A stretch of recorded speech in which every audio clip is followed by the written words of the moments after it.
এগুলি কি বট পরিষ্কার করতেছো? 1 কেজি আনছো?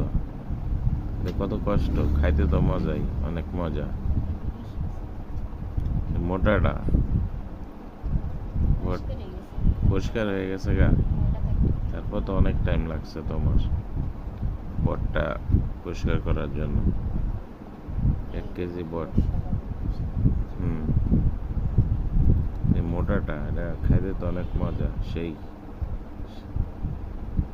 অনেক টেস্ট। হুম হুম, খাইতে তো ভালোই লাগে, কিন্তু এটার পিছনে যে শ্রমটা দিতে তো অনেক কষ্ট। খাওয়ানোর সময় পাক করলে তো মজার মজা, সেই মজা করে খাইয়া লাই। তাই? আচ্ছা, অনেক সুন্দর, অনেক ভালো। ওগুলো অনেক মোটা মোটা, যাক ভালো হয়েছে, অনেক সুন্দর।